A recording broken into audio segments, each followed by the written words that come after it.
Before the sun fully rises, when the desert is still holding its breath, the valley of Hire suddenly trembles. There is no wind, no warning, no voice. Then the sound comes, a deep, painful echo that rolls through the stone like a wound opening in the earth itself. People freeze, their eyes turn toward the mountains, and then it happens. A solid rock face splits down the middle. Dust explodes into the air. Light pours out from inside the mountain, bright and unnatural. And from that glowing crack steps forward a massive living she-camel, strong, majestic, silent. The valley falls into fear. Someone whispers with shaking lips that this is not magic. This is the miracle of Salih. Long before this moment, another nation had already vanished. The people of Aad were destroyed for their pride and cruelty, but not everyone perished. A small group believed. They listened to the warning of Prophet Hud and were saved by Allah. When the punishment ended, the wind stopped completely. The valleys were silent. Houses lay broken. The smell of destruction lingered in the air. Those who survived looked at one another and said that if Allah had not protected them, they would have been gone too. They knew they could not remain in that land, so they gathered what little they had and left. Their journey was slow and painful. Day after day they crossed harsh terrain, moving through the mountains of Najd and Hijaz. They searched for a place where their children could grow, where water existed, where life could continue.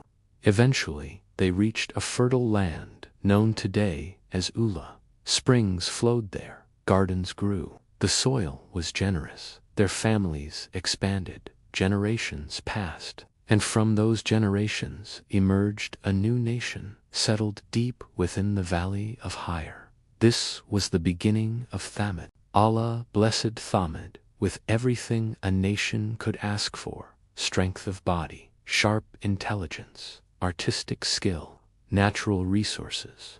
A land surrounded by mountains that offered both protection and beauty. They did not merely build homes. They carved entire cities into stone. Their structures were precise, powerful, and elegant. Walls straight as if measured by unseen hands, pillars tall and firm. Designs so refined that even today people stand before the ruins in awe. The Qur'an describes them as a people who built palaces on open plains and carved houses into mountains. Their society was organized. Wealth flowed through markets lit by torches at night. Trade echoed through the streets. Voices, footsteps, laughter. Their valleys were filled with gardens. Date palms scented the air. Everything they touched prospered. But with prosperity came something dangerous. Gratitude began to fade. Pride replaced humility. Slowly, silently, they started saying the words that have destroyed many nations before them. We built this with our own strength, with our intelligence, with our skill. As pride grew, hearts hardened. They carved idols into the very mountains that sheltered them and began worshipping what their own hands shaped. They forgot the one who gave them the skill to carve. They called upon nature instead of the creator of nature. Their leaders grew arrogant. They oppressed the weak. They stole rights. They turned the will of the powerful into law. It was as if they pushed Allah's law aside and replaced it with their own desires, then convinced themselves they were untouchable.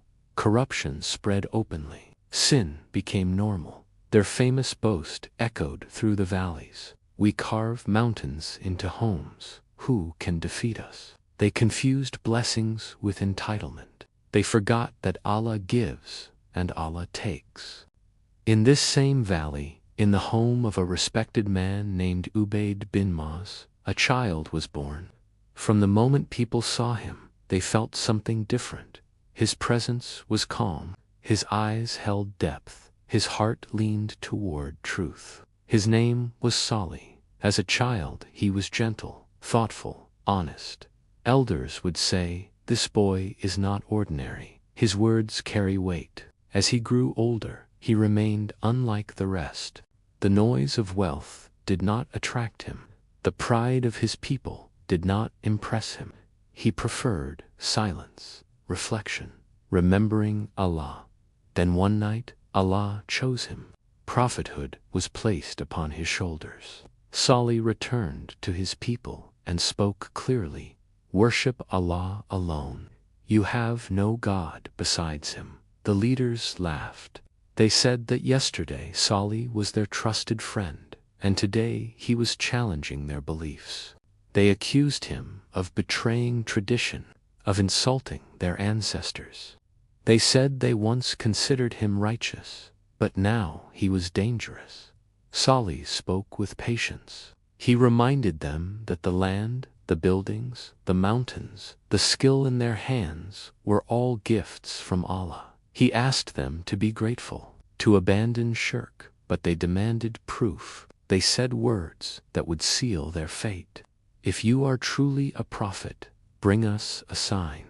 They pointed to a massive mountain rock and said that if Salih could bring a living she-camel out of that stone, they would believe. Salih knew what this meant. A sign once shown leaves no excuse. Still, he agreed. He stood before the mountain and prayed, "O Allah, you are witness. Show them your sign." The valley changed, the air grew heavy, the mountain cracked, light burst forth, and from solid stone emerged a living creature, the she-camel of Allah, Nakatullah, a sign unlike anything they had ever seen, strong, towering, alive. The people froze in disbelief. But the miracle did not end there. Allah placed a test upon them. The Camel drank from the valley's well for an entire day until it was empty. Panic spread, but Allah provided balance.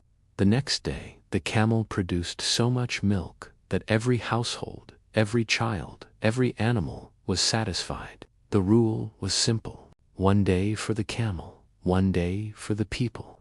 Instead of accepting the test, resentment grew. Leaders whispered that their freedom was being taken, that a camel now ruled their water.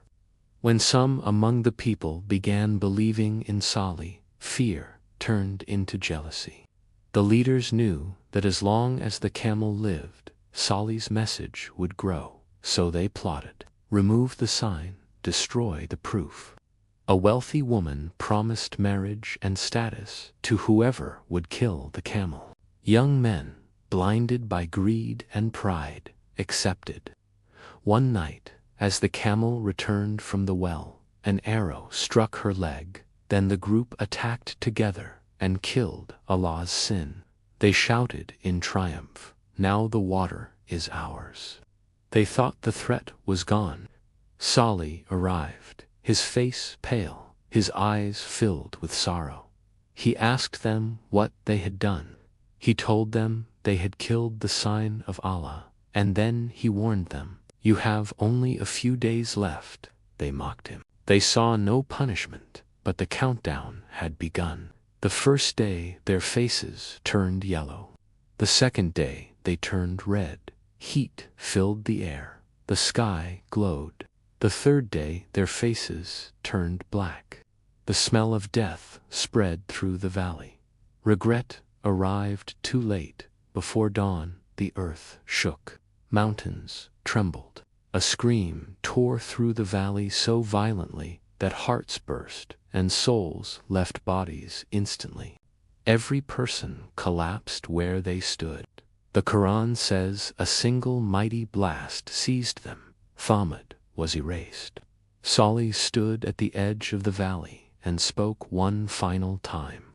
He told them he had warned them, but they rejected truth. Today, the ruins of Madain Salih remain as silent witnesses, a reminder that no structure, no wealth, no strength saves a nation, only faith does. If you are listening, Remember, this story is not ancient history alone. It is a warning that still echoes. Thanks for watching. If this story moved you, don't forget to like and subscribe for more.